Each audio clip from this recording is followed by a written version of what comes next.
اور استخارہ اللہ تعالیٰ سے فیوچر کی ہیلپ ہے. اسلام نے ہمیں جو استخارہ دیا وہ یہ دیا کہ اللہ تعالیٰ سے فیوچر کے جو معاملات ہیں نا, اللہ تعالیٰ کو ایکویشن میں لے کے آؤ, اللہ تعالیٰ کو اپنا پارٹنر بنا لو اور حصے دار بنا لو, اور تمہیں کامیابی نصیب ہونا شروع ہو جائے گی. اور ہم دیکھتے ہیں کہ رسول اللہ صلی اللہ علیہ وسلم نے صحابہ کو, جابر بن عبداللہ کی حدیث ہے, کہتے ہیں کہ رسول اللہ صلی اللہ علیہ وسلم ہمیں استخارہ اس طرح سکھاتے تھے جس طرح قرآن کی کوئی صورت سکھاتے ہیں ہمیں. اللہ مستعان, اللہ اکبر, ہاؤ بگ اٹ از. رسول اللہ صلی اللہ علیہ وسلم قرآن کی جس طرح سے ہمیں سورت سکھاتے تھے اس طرح استخارہ سکھاتے تھے. جو استخارہ کرتا ہے وہ کبھی ذلیل نہیں ہوگا, جو مشورہ کرتا ہے وہ کبھی مایوس نہیں ہوگا, اور جو کفایت شعری سے پیسے خرچ کرتا ہے وہ کبھی غریب اور فقیر نہیں ہوگا. تو آپ دیکھیں استخارہ ہم کس طرح سے, یعنی ہماری لائف میں کس طرح سے ہمیں نظر آنا چاہیے ہمارے معاملات میں, ڈیسیژنز لینے میں. بٹ انفارچونیٹلی پاکستان اور ہند اور بنگلہ دیش سب کانٹینٹ میں استخارہ از دا یونیورسل دعا فار شادی اینڈ بیاہ. بس شادی ہوئی تو زندگی میں بس ایک دو دفعہ, جتنے اولاد اتنی دفعہ استخارہ کیا, اس کے علاوہ استخارہ تو کسی چیز میں, یعنی استخارہ شادی کی دعا بن گیا. واللہ لا حول ولا قوت الا باللہ. استخارہ ہر کام میں کرنا چاہیے. رسول اللہ صلی اللہ علیہ وسلم صحابہ کو اپنے امور میں استخارہ کرنے کی ترغیب دیا کرتے تھے, جیسے قرآن کی آیات ان کو سکھایا کرتے تھے. اور حدیث میں کیا آتا ہے, رسول اللہ صلی اللہ علیہ وسلم فرمایا کہ اذا ہم احدکم بالامر, جب تم میں سے کوئی شخص ارادہ کر لے کسی کام کرنے کا, جب تم میں سے کوئی شخص ارادہ کر لے کسی کام کرنے کا, تو اسے پتہ چلتا ہے کہ استخارہ جو ہوتا ہے نا, وہ آپ نے پہلے کام کرنے کا ارادہ کر لیا, آپ نے ایک ٹاسک تھا اس کے بارے میں ریسرچ کر لیا, اس کے بارے میں دیکھ لیا کہ کوئی جاب ہے, آپ نے دیکھ لیا کہ اوکے سیلری ڈن, چیک, یہ سیلری بڑی کمال کی ہے, پیکیج بڑا اچھا ہے, جس شہر میں ہوں مجھے وہی مل رہی ہو, کہ پروموشن اور پروگریشن بڑی زبردست ہے, کمال کی ہے, اوکے چیک چیک چیک, سارے ٹک لگ گئے, میں نے یہ جاب اب کرنی ہے. ناؤ یا اللہ آئی وانٹ یور سجیشن تو کیا, now I want you to help in this regards, کہ آپ کو میں اب انوالو کر رہا ہوں کہ اس ڈیسیژن کو میں کس طرح سے آگے لے کے جاؤں, اس ڈیسیژن میں خیر ہے یا نہیں ہے, یا رب آپ مجھے بتائیں گے. استخارہ یعنی ڈیسیژن لینے سے پہلے استخارہ یہ نہیں کہتا کہ میں کون سی جاب کروں, ٹھیک ہے. آپ حدیث میں کہتا ہے اذا ہم احدکم, جب تم میں سے کوئی شخص ارادہ کر لے, ٹھان لے, فار ایگزامپل کسی جگہ شادی کرنی ہے تو پہلے ریسرچ کر لیا کہ یہ ان کا دین کیسا ہے, ان کا اخلاق کردار کیسا ہے, ان کا کریکٹر کیسا ہے, ان کی ڈیلنگس کیسے, ان کے معاملات کیسے ہیں. اور پھر وہ جاننے کے بعد یہ نہیں کہ اپنے کو جانے نہیں اور اپنے استخارہ کرنے کے یا اللہ ہم شادی یہاں پہ کریں یا نہ کریں, نہیں. اذا ہم احدکم, ارادہ جب کر لو تو پھر حدیث میں آتا ہے فلیرکع رکعتین من غیر فریضہ, پھر وہ 2 رکعتیں پڑھے گا فرض کے علاوہ. یعنی فرض نماز تو اپنی جگہ پہ قائم ہے, فرض نماز کے بعد وہ استخارے کی دعا نہیں پڑھے گا, وہ 2 رکعتیں نفل ادا کرے گا اور پھر وہ استخارے کی دعا پڑھے گا. اچھا ایک بات یاد رہے کہ we need to, جیسے میں نے کہا, we need to decide what we want to do before doing استخارہ. الاستشارہ قبل الاستخارہ. We need to decide and make مشورہ from people before doing استخارہ. لوگوں سے مشورہ کر لیں اور پھر اللہ تعالیٰ کے کورٹ میں معاملے کو درج کریں, پھر اللہ تعالیٰ سے مشورہ مانگیں. اور یہ بات یاد رکھیں کہ جو استخارہ ہے نا, یہ فرض چیزوں کے بارے میں نہیں کیا جاتا کہ میں فرض نماز پڑھوں یا نہ پڑھوں, میرے پہ حج فرض ہے, میرے پاس استطاعت بھی ہے, میں حج کروں یا نہ کروں. ہاں یہ کیا جا سکتا ہے کہ میں فار ایگزامپل یہ والا پیکیج لے رہا ہوں, یہ مجھے سب سے اچھا لگ رہا ہے, اب میں نے ڈیسائیڈ کر لیا اور پھر استخارہ کر لیا, یار اب یہ ان ڈیٹس میں روانہ ہونا میرے لیے اگر بہتر ہے تو مجھے یعنی مجھے سے قریب کر دے, اس کو مجھ سے قریب کر دے اور میرے لیے خیر کا باعث بنا دے, یہ چیز. لیکن فرض کہ میں حج کروں یا نہ کروں, میں زکوٰۃ ادا کروں, فرض میں استخارہ نہیں کیا جاتا. اور جو مستحب یعنی جو ریکمینڈیڈ چیزیں ہیں, فار ایگزامپل میں شادی کروں یا نہ کروں, اس میں بھی استخارہ نہیں کیا جاتا. کہاں کروں, اور یہاں میں نے ڈیسائیڈ کر لیا کہ مجھے جگہ پسند ہے, اس میں استخارہ کرنا ہے. لیکن میں شادی کروں یا نہ کروں, اس میں استخارہ نہیں ہے, کیونکہ جو اللہ کے نبی صلی اللہ علیہ وسلم نے کہا کہ جو کام کرنے والے ہیں ان میں استخارہ مباح چیزوں میں کیا جاتا ہے جنرلی. اور جو چیزیں پروہیبٹڈ ہیں, حرام ہے, ان میں بھی استخارہ نہیں ہے کہ استخارہ میں کر رہا ہوں کہ میں اس لڑکی سے, اس گرل فرینڈ سے بات کروں یا نہ کروں, اسے بریک اپ کر لوں یا اسے دوستی کنٹینیو کروں.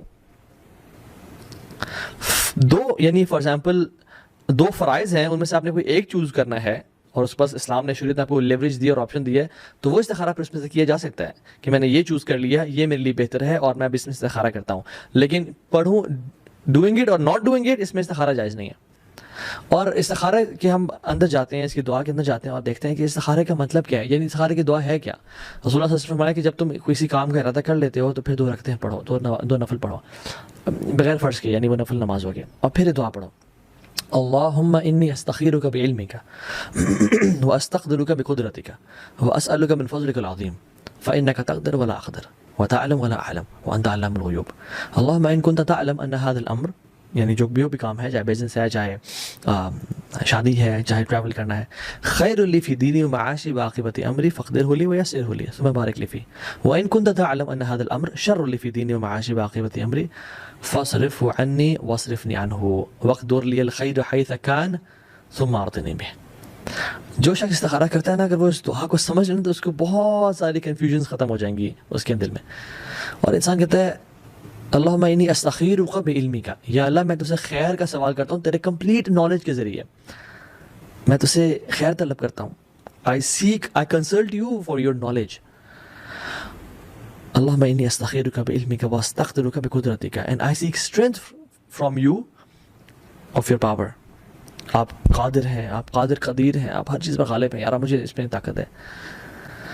وَأَسْأَلُكَ مِنْ فَضْلِكَ الْعَظِيمِ، اور آپ کے میں بہت بڑے فضل کا سوال کرتا ہوں، کیونکہ وَأَسْأَلُكَ مِنْ فَضْلِكَ الْعَظِيمِ فَإِنَّكَ تَعْلَمُ وَلَا أَعْلَمُ، تو جانتا ہے میں نہیں جانتا، ٹھیک ہے، تو قادر ہے میں قادر نہیں ہوں اس چیز پہ. تو یہ جو دعا ہے نا، اگر ہم اس کو سمجھ کے پڑھنا شروع کریں، فَإِنَّكَ تَقْدِرُ وَلَا أَقْدِرُ وَتَعْلَمُ وَلَا أَعْلَمُ، آپ قادر ہیں میں قادر کسی چیز پہ نہیں ہوں، آپ جانتے ہیں میں ان پڑھ ہوں، میں جاہل ہوں، کسی کو جانتا.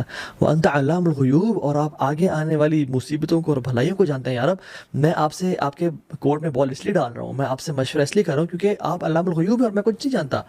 آپ قوی و عزیز ہیں اور ہم فقیر ہیں، آپ علیم ہیں اور ہم جاہل ہیں. انت الغنی ونحن الفقراء الیک وانت القوی ونحن الضعفاء الیک، آپ غنی ہیں ہم فقیر ہیں، آپ قوی ہیں ہم ضعیف ہیں. یا رب چونکہ آپ جانتے ہیں، اللہم انت تعلم ان هذا الامر، کہ جو یہ کہ میں کام کرنا جا رہا ہوں، شادی کرنا یا بزنس کرنا یا کوئی بھی ٹریول پلان کرنا یا کوئی بھی چیز ہے، خیر لی فی دینی و معاشی وعاقبۃ امری، میرے لیے بہتر ہے میری دین کے لیے، میری معاش یعنی فائنانسز کے لیے، وہ عاقبۃ امری اور میرے اینڈنگ کے لیے یا میری آخرت کے لیے، عاقبت کے لیے، میرے ہر کام کے اینڈ کے لیے. فقدرہ لی ویسرہ لی، اس کو میرے لیے آپ لکھ دیں، اس کو میری تقدیر میں لے آئیں اور میرے لیے آسان کر دیں اسے، یعنی وہ معاملہ آسان ہونا شروع ہو جائے میرے لیے. ثم بارک لی فیہ، اور اس میں برکتوں کو ڈال دیں، برکتوں کو بھر گئے. وَإِن كُنْتَ تَعْلَمُ، اور چونکہ آپ جانتے ہیں یہ جو کام جو میں کرنا لگا ہوں، شر لی فی دینی و معاشی وعاقبۃ امری، میرے دین کے لیے، میری معاش کے لیے، میرے فیوچر کے لیے، میری عاقبت کے لیے برا ہے. فَاصْرِفْهُ عَنِّي وَاصْرِفْنِي عَنْهُ، اس کو مجھ سے دور کر دے، مجھے اس سے دور کر دے، ٹھیک ہے. فَاصْرِفْهُ عَنِّي وَاصْرِفْنِي عَنْهُ وَاقْدُرْ لِي الْخَيْرَ حَيْثُ كَانَ، اور میری تقدیر کے لیے میں خیر لکھ دے، میرے لیے خیر کو لکھ دے.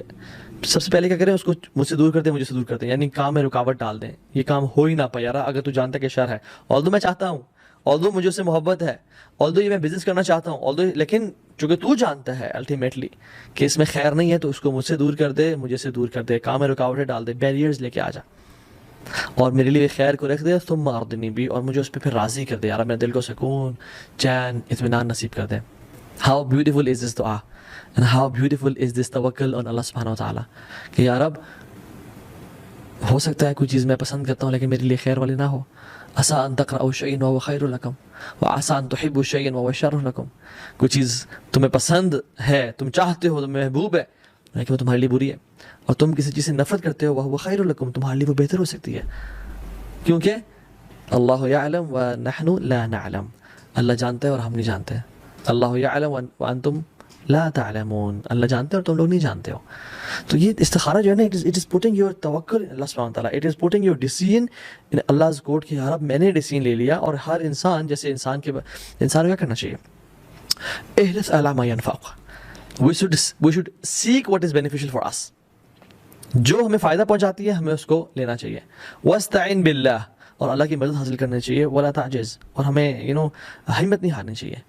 تو انسان اپنے لمیٹڈ فیکلٹیز کو یوز کرتے ہوئے دیکھتا ہے کہ یار یہ چیز میرے لیے بہتر ہے، اور پھر وہ اپنے جاننے والوں سے مشورہ کرتا ہے. ابن تیمیہ رحمہ اللہ فرماتے ہیں کہ جو شخص لوگوں سے مشورہ کرتا ہے اور پھر استخارہ کرتا ہے وہ کبھی ذلیل اور نامراد نہیں ہوگا.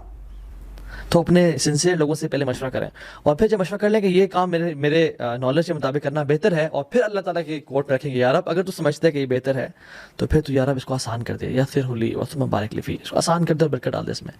لیکن اگر تو جانتا ہے کہ یہ برکت والا نہیں ہے، شر والا باعث ہے، تو اس کو مجھ سے دور کر دے، مجھے سے دور کر دے، اور میرے لیے خیر کو لکھ دے اور مجھے اس پہ سکون، چین، اطمینان نصیب کر دے.